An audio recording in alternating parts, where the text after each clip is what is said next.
On the day of my grand wedding, the bridal sedan had just arrived at the gate. But my groom, Wei Zhan, told me to wait, because beside him stood another woman, also dressed in a phoenix coronet and red wedding robes, his newly widowed cousin-in-law, Lu Qingyue. He said she was 3 months pregnant, lonely and helpless, and that he would marry her as well, making her my younger sister. The guests gasped in shock. I, however, smiled. Amidst the stunned silence, I lifted my own bridal veil. Stop. Facing Wei Zhan's startled expression, my voice was cool, but every word cut like a blade. General Wei, I've read a few books, and my arithmetic isn't bad. I'd like to ask you a question. Your cousin died for his country 5 months ago. Your cousin's widow is 3 months pregnant. So tell me, was the child conceived in your cousin's coffin? Dead silence. The entire hall fell utterly silent. I looked at the ashen faces of Wei Zhan and Lu Qingyue and continued calmly. My Shin family has been in business for generations. We value reputation and fair exchange above all. This green hat is far too expensive. I can't afford to wear it. This marriage is off. And please, do convey to the old general, the military investment agreement between the Shin family and the Wei family is hereby void. As for your so-called deep love and devotion, you can pay for it yourselves. My voice, though not loud, struck like a heavy hammer against the festooned entrance of the Wei Yuan general's residence. The once boisterous wedding hall fell into an eerie silence, allowing the rapid breaths of Lu Qingyue to be distinctly heard.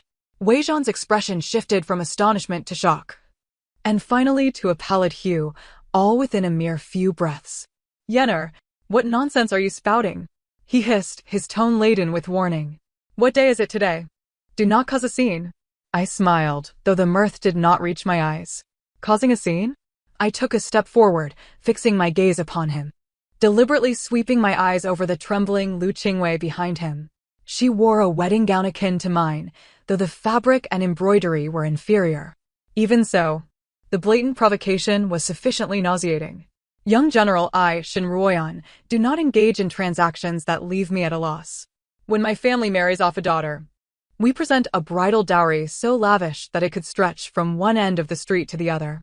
I believed I was purchasing respect, dignity, and the esteemed position of young general's wife. Yet, unexpectedly, what I acquired was public humiliation and a shameless concubine sister. My gaze ultimately landed on Lu Qingyue's subtly rounded belly. Even more unexpectedly, this supplementary sister came with an illegitimate child of unknown paternity. Wei Zhan, do you take me for a fool, or do you believe the world is filled with people as inept as yourself, unable to perform the simplest arithmetic? 5 minus 3 equals 2. 2 months after your cousin's death, his newly widowed wife is with your child. Wei Zhan. The propriety of the Wei Yuan general's household is truly an eye-opener. Each word was crystal clear. I neither cried nor raged. I merely articulated a fact sufficient to pin them to the pillar of shame, never to rise again. Lu Qingyue broke down, sobbing as she leaned weakly against Wei Zhan. Brother Zhan, I just want to give the child a name. Wei Zhan supported her, and his gaze towards me finally morphed into one of disgust and impatience. Enough, Shin Ruoyan. Qingyue is but a fragile woman, and she has already suffered enough. As a man, I must take responsibility. I could hardly contain my amusement at his shameless claims. You will soon know my dissatisfaction. I turned to the stunned matchmaker and maids, my voice steady yet commanding. Leave. Return to the residence.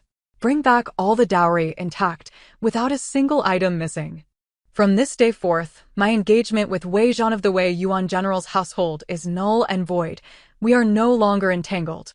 With that, I did not spare another glance at the scandalous pair, but strode towards the main door. Wei Zhan's mother, the old matriarch, trembled with rage, pointing at my retreating figure. Shrieking, you have rebelled. Shin Ruoyan, if you dare step out of this door today, do not think you can ever enter again. I did not pause, leaving behind a cold retort. The threshold of the general's residence is too high. I fear it would soil my feet. As for the future, rest assured.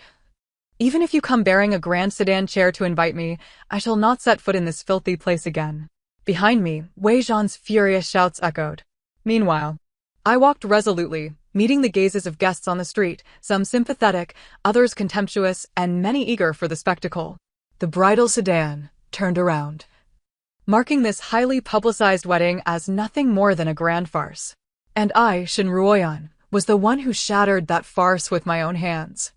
Upon returning to the Shin residence, the moment I removed my phoenix crown, my father, Shin Wanchan, was already waiting in the hall. He did not inquire about anything, merely stating in a deep voice, "Yenner, you did the right thing." My eyes moistened, but I quickly suppressed my emotions. "Father, I have brought shame to you and the Shin family." "Nonsense." My father slammed the table, his anger palpable. "It is the Wei family who has overstepped.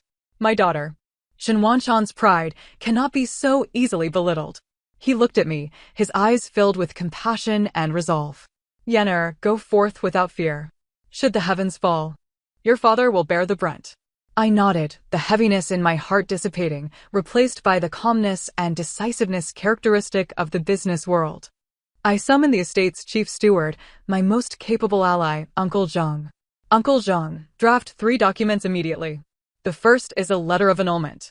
Clearly state the reasons: Wei Zhan's immoral conduct and his illicit affair with his widowed sister-in-law, disrupting familial ethics. Use the Shin family's largest seal and deliver it to the general's residence, with a copy sent to the Zongjing Temple for record. The second document, urgently dispatched by express, is to the Wei Yuan camp in the north." I paused, my voice cold as ice. "Inform all our overseers and craftsmen stationed there to return at once. State that our military investment agreement with the Wei Yuan general's household is hereby terminated due to their unilateral breach of trust. All undelivered military supplies, including 3,000 sets of new armor, 500 divine crossbows, and 100,000 pairs of winter coats, shall be halted and repurposed."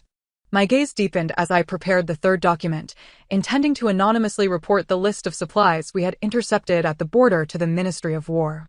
"Inform them that a merchant convoy is unable to fulfill its contract and wishes to sell a batch of high-quality military supplies at a discount to the court for military use." Uncle Zhang and my father were momentarily taken aback. I explained, "Father, Uncle Zhang, our termination of the agreement is a business decision, a personal grievance. However, military supplies are vital to the nation. We cannot allow our private disputes to undermine public interests. By selling the supplies to the Ministry of War, we not only silence potential gossip, but also secure a favor from the ministry. Additionally, we can demonstrate to the court what the Wei Yuan military would be without the support of the Shin family and what we can provide. This decisive maneuver would be complemented by a strategic overture. I aim not only to sever the Wei family's roots, but also to ensure everyone knew they were nothing without the Shin family." After listening, my father remained silent for a long time before slapping his thigh decisively. "Excellent. We shall proceed as Yenner suggests. Flawless, killing 3 birds with 1 stone." Orders were dispatched with utmost urgency. That afternoon, the letter of annulment reached the general's residence. It was said that the old general, upon reading the annulment letter, was so enraged he spat blood and beat Wei Zhan, who had just been defending Lu Qingwei, mercilessly with a military baton until he was bloodied and bruised. Initially, Wei Zhan stubbornly insisted that I was merely throwing a tantrum. "Father, beating me is futile.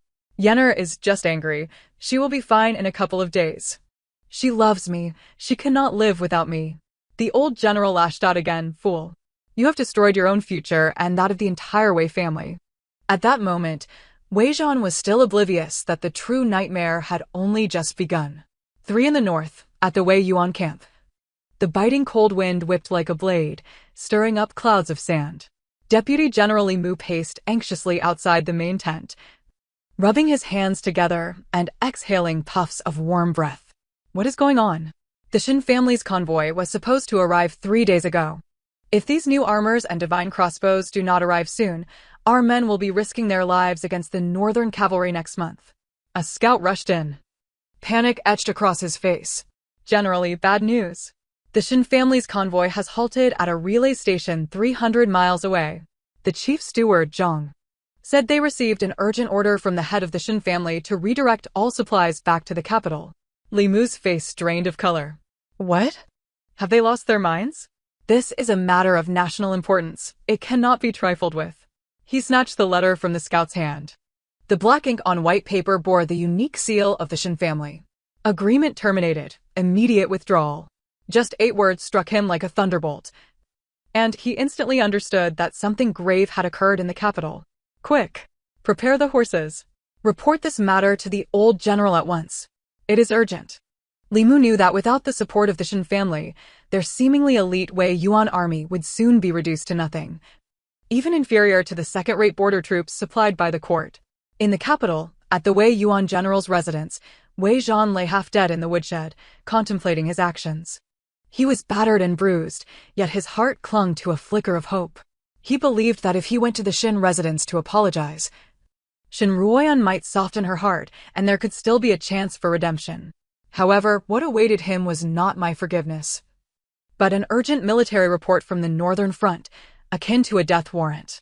As General Wei trembled while reading Li Mu's confidential letter, he could no longer withstand the weight of the moment, and a mouthful of blood erupted from his lips as he collapsed backward.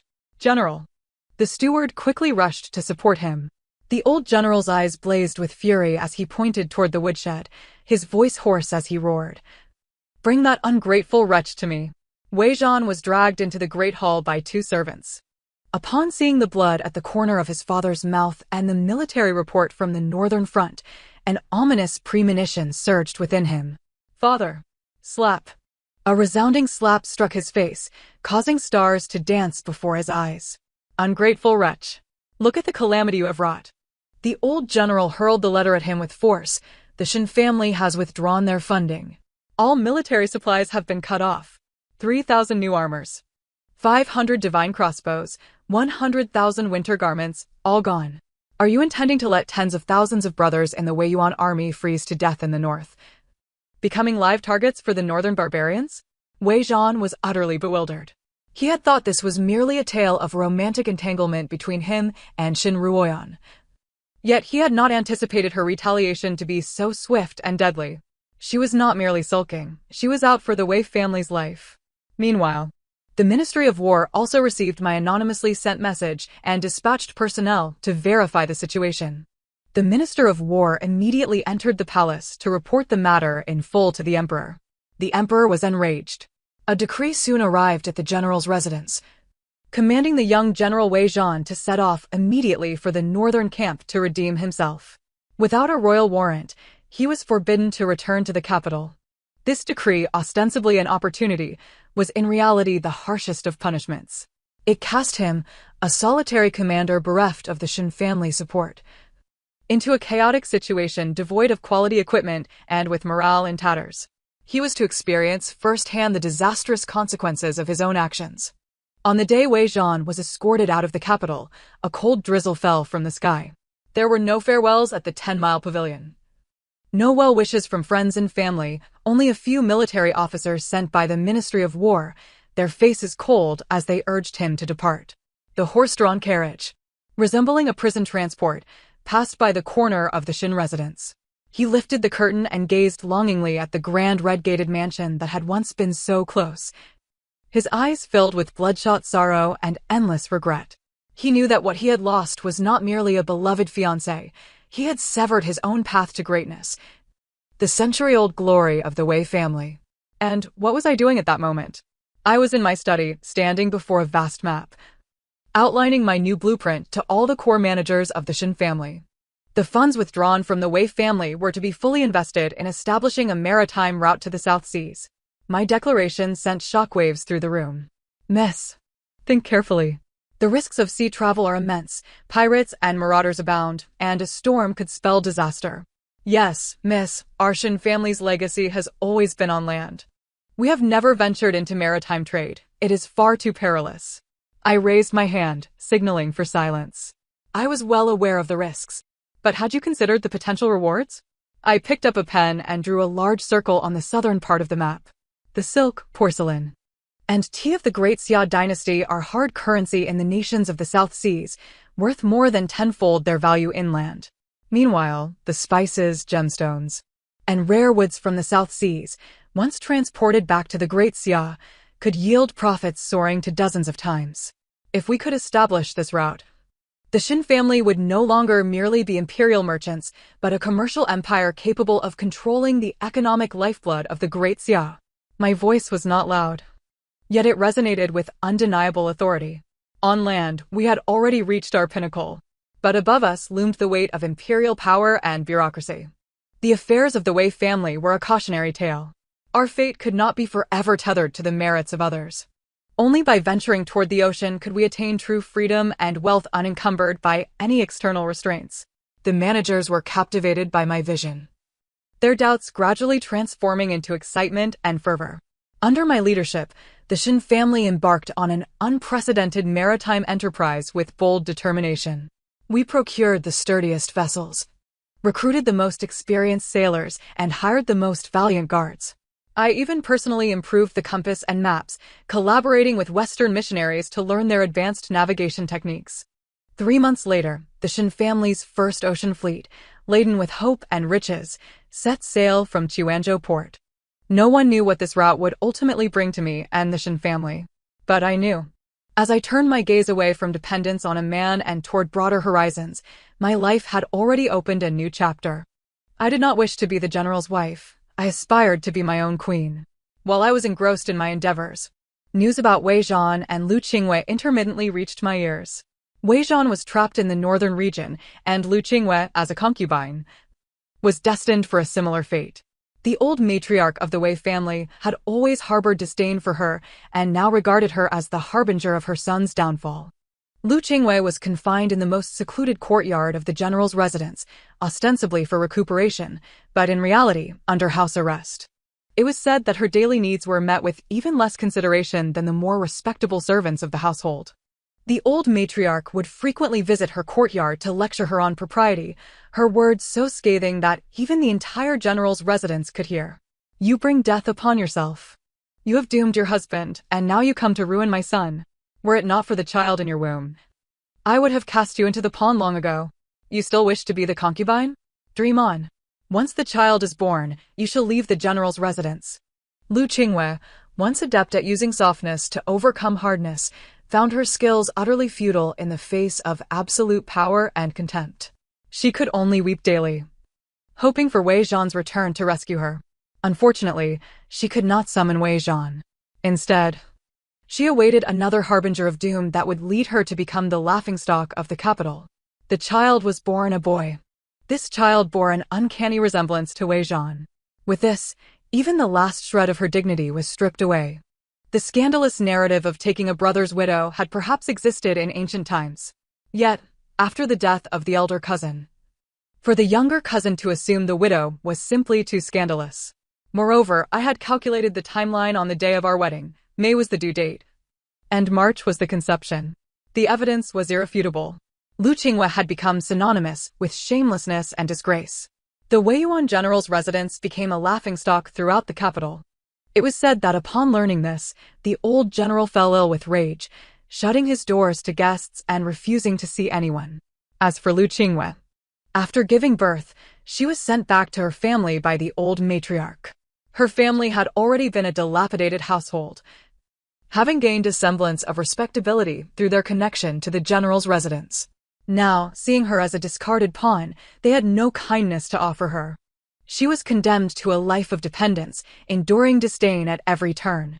This was the title she had sought, one attained through betrayal and lies. Nailed to the pillar of shame. Utterly ridiculous. The winter in the northern region arrived early and with a bitter chill. Deprived of the Shin family's specially made double-layered woolen winter garments, the soldiers of the Weiyuan army could only don the thin cotton armor issued by the court, shivering in the icy wind. Frostbite and illness began to spread among the troops. Even more deadly was the obsolescence of their weaponry. The northern barbarian cavalry was renowned for their ferocity. In the past, Wei Zhan had relied on the new divine crossbows provided by the Shin family, which could inflict significant casualties from 100 paces away, giving him a substantial advantage. However, now they were armed with outdated bows and crossbows that had limited range and poor penetration. An ambush erupted unexpectedly. Faced with the ravenous northern barbarian cavalry, the Weiyuan army's defenses were on the verge of collapse. The arrows failed to penetrate the enemy's leather armor, and the spear crumbled under the force of the adversary's charge, as fragile as a mere stick. Wei Zhan, leading his personal troops, endeavored to stabilize the formation. Yet, The armor that adorned him was no longer the splendid dark iron armor painstakingly crafted for him by the Shin family at great expense. A curved blade effortlessly sliced through his shoulder guard, inflicting a wound deep enough to expose bone. Overwhelmed by excruciating pain, Wei Zhan tumbled from his horse. This was a moment of unprecedented disgrace and defeat in his military career. In this battle, the Wei Yuan army suffered nearly 3,000 casualties, losing one of the most crucial outposts beyond the Great Wall. The news reached the capital, sending shockwaves through the court. The emperor, his countenance livid, addressed the assembly. "Wei Zhan, my youthful general, how could you suffer such a devastating defeat?" The Minister of War stepped forward, trembling as he presented the report. "Your Majesty, upon investigation, it appears the Wei Yuan army supplies are in disarray, winter clothing is in short supply, and morale is low." "Disarray? Short supply?"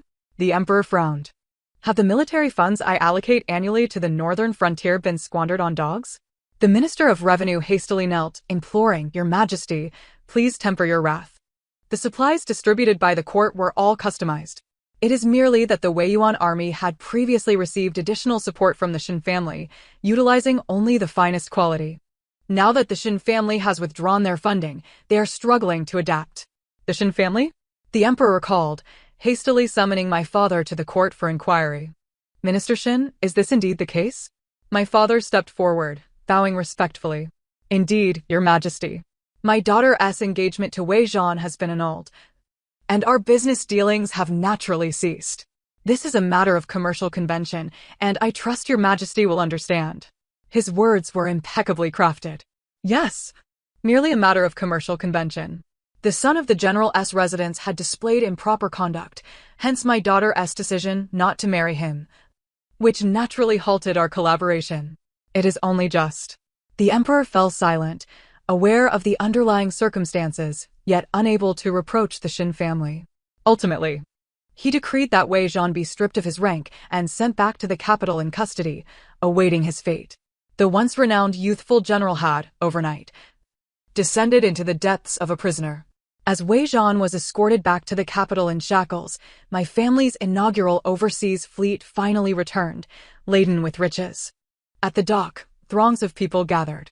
When the 3 majestic treasure ships, adorned with the Shin family banner, slowly entered the harbor, the entire city was stirred. The sailors on board, their skin bronzed by the sun, radiated excitement and pride. They brought back ships brimming with pepper, sandalwood, ivory, gemstones, and various rare treasures previously unheard of in the Great Xia dynasty. The news spread through the capital, sending everyone into a frenzy. The value of these goods was conservatively estimated to be 20 times my initial investment. 20 gold. This was a figure that could drive any merchant to madness with envy. I, Shin Ruoyan, transformed overnight from a pitiful figure with a broken engagement into a woman everyone envied, revered as the goddess of wealth. I ordered the most precious batch of spices and a pearl the size of a pigeon's egg to be presented to the Empress and the Empress Dowager. The 2 most esteemed women in the palace cherished these exotic treasures. The Empress even summoned me to the palace, taking my hand and speaking gently. "Good child, I have heard of your circumstances. It is that Wei family boy who is unfortunate. Seeing your current success, I am reassured." I replied respectfully, "Thank you for your kindness, Your Majesty. A woman's worth does not solely rely on her husband's family. To alleviate the burdens of my own family and serve the emperor is indeed a blessing for me." My words delighted the empress greatly. Soon, news of my exceptional appointment as a royal merchant spread throughout the capital. This was not merely an honorary title. It signified that the Shin family business now had the endorsement of the royal family. It meant that I, Shin Ruoyan, could rightfully participate in state-level commercial projects. My social standing instantly surpassed that of all the noble women in the capital. They were compelled to address me with deference, even the wives of princes and nobles calling me Bashan. They understood that their luxurious silks, the jewelry adorning their heads, and their every need were inextricably linked to the enterprises of the Shin family. I was the one who truly governed the quality of their lives. After Wei Zhan returned to the capital, he was imprisoned in the Ministry of Justice's dungeon. The elderly General Wei, despite his frail condition, scoured the realm begging for clemency, exhausting his family's wealth, barely managing to preserve his son's life. Ultimately, the emperor decreed that Wei Zhan be stripped of all titles and relegated to commoner status, never to be reinstated. The Wei Yuan general's household had utterly fallen from grace. Emerging from the prison, Wei Zhan appeared transformed. He was no longer the spirited young general, but a weary, despondent prisoner. His first action was to seek me out at the Shin residence. That day, I was engaged in discussions with the Minister of Revenue regarding reforms to the grain transport system. Uncle Zhang entered, whispering in my ear, "Miss Wei Zhan is outside seeking an audience." Without lifting my gaze, I continued to scrutinize the accounts, responding coolly, "I will not see him. He claims he has urgent matters to discuss and begs for a moment of your time." I turned a page in the ledger, my tone unwavering. "Uncle Zhang, I am quite busy today. I must finalize the details of the grain transport with the Minister of Revenue. And I still need to review the new weaving machine blueprints in the afternoon. I have no time to meet with a irrelevant failure. Send him away and let him not return." Uncle Zhang nodded and withdrew. Outside the gates, Wei Zhan, clad in worn, faded garments, looked haggard. Upon seeing Uncle Zhang emerge, a flicker of hope ignited in his eyes. "Uncle Zhang, did Yenner agree to see me?" Uncle Zhang regarded him, his expression tinged with pity but more so with detachment. "Young Master Wei, please return. My lady is currently discussing state affairs with the Minister of Revenue and has no time. She has also stated that you need not return. The Shin family and you have settled all accounts." Wei Zhan staggered back as if struck by lightning. Discussing state affairs with the Minister of Revenue? Once, the girl who had woven him battle robes with her own hands, who had filled her heart and mind with thoughts of him, had now ascended to a height he could only gaze up at, one from which he no longer even had the right to look up. And he, who had once soared, had plummeted to the ground. The vast chasm of disparity and regret gnawed at his heart like a venomous serpent.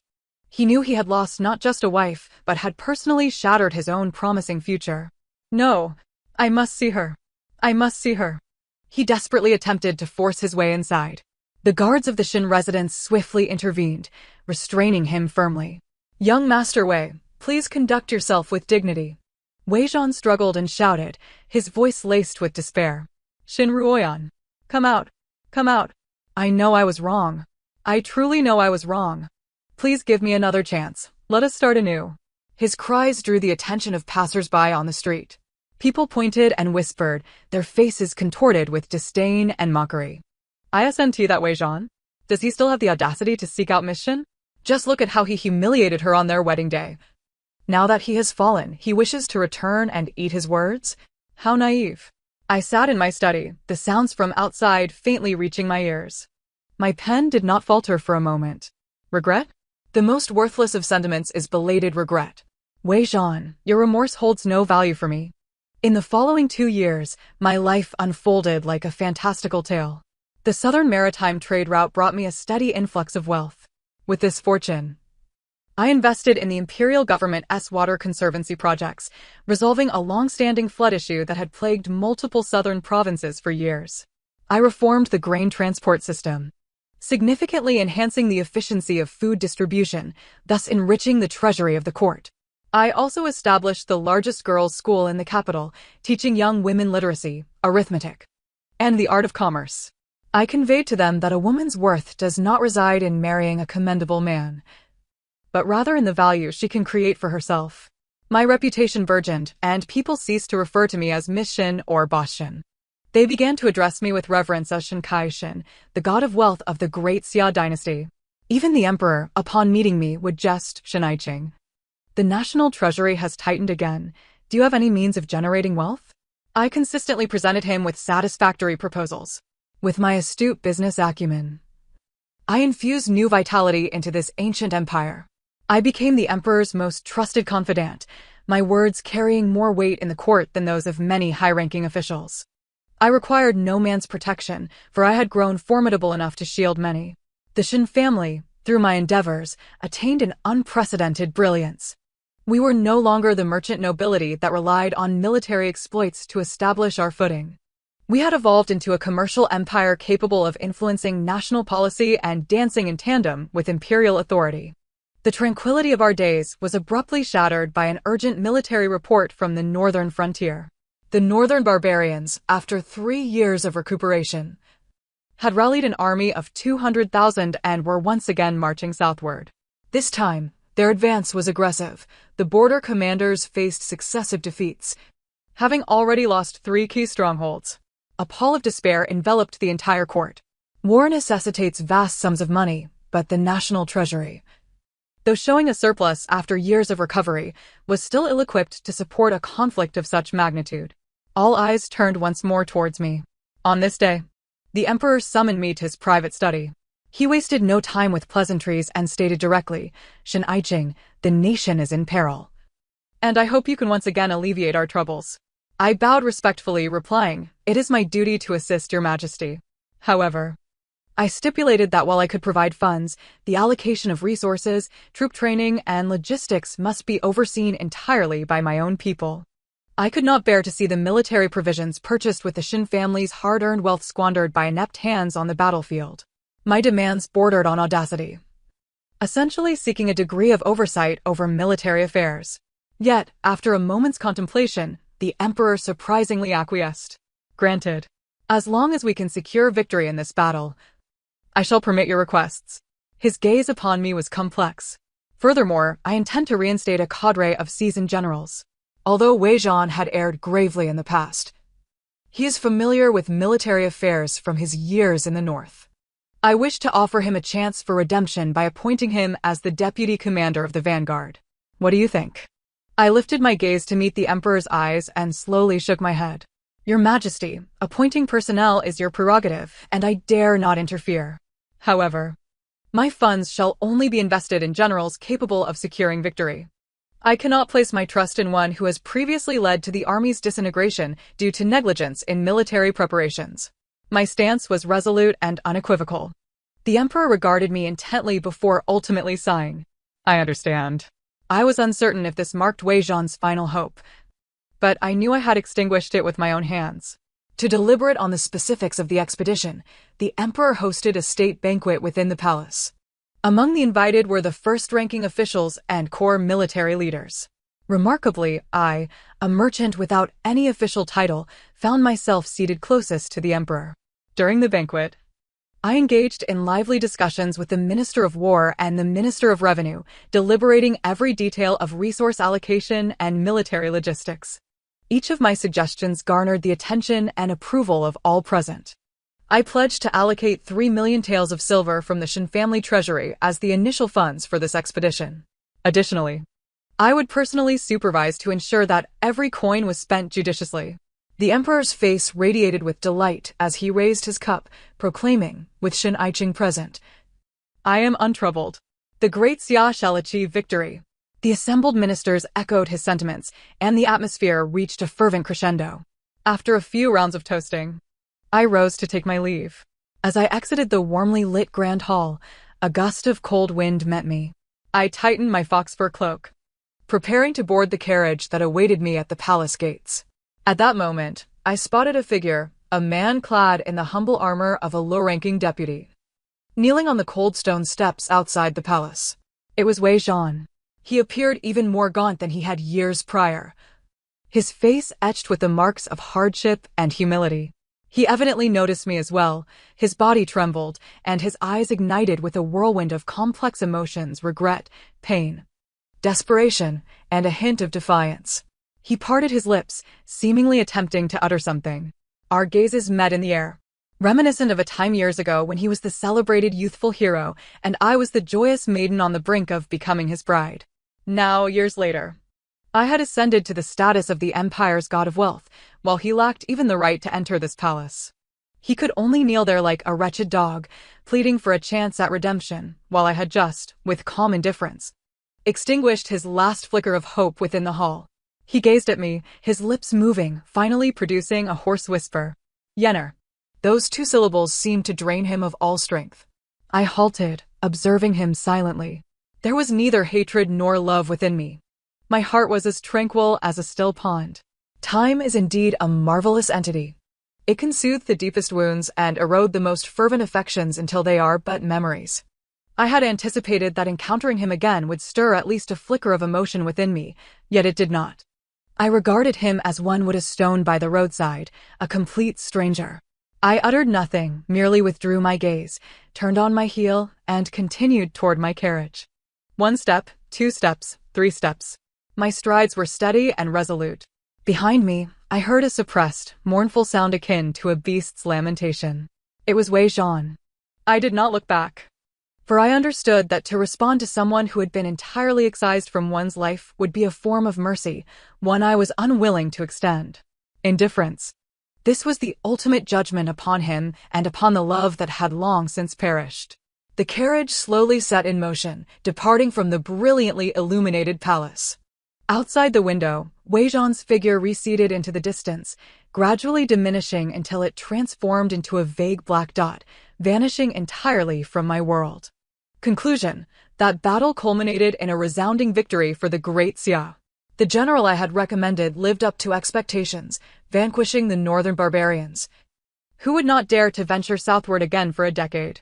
For my irreplaceable contributions during this war, I was bestowed the title of National Protector Merchant by the Emperor, placing me in a position of unparalleled prestige. I chose not to remarry, though young and talented suitors in the capital sought my favor, and even princes from neighboring kingdoms sent envoys to propose. I declined them all. After my experiences with Wei Zhan, I understood that entrusting one's happiness to another man is the most foolish investment one can make. Men can change their affections and betray, however. The wealth and power one holds in their own hands will remain steadfast. Standing atop the highest tower of the Shen family, I gazed down upon the bustling metropolis at my feet. The myriad lights twinkled like stars. Half of that brilliance was kindled by my own hands, Shen Ruoyan. I need not become anyone's wife to validate my worth, for I, Shen Ruoyan, stand as an unparalleled monument in my own right. My name shall be inscribed alongside the most resplendent legends of this era in the annals of history. As for Wei Zhan, it is said that he was later dispatched to a remote frontier town, serving as a minor city patrolman, never again to be of significance. He, along with Lu Qingwei and that child, led a life of destitution and neglect in that small town. Occasionally, I would catch a fleeting whisper about him from the caravans traversing from south to north. Yet, such thoughts were but ephemeral, akin to a speck of dust brushed from the hem of a garment, failing to stir even the faintest ripple in the depths of my heart. You and I are undoubtedly not kindred spirits. You languish in your quagmire, while I have long ascended to the pinnacle that befits me, that of a queen. The end of the text. Thank you for listening, and until we meet again in the next story.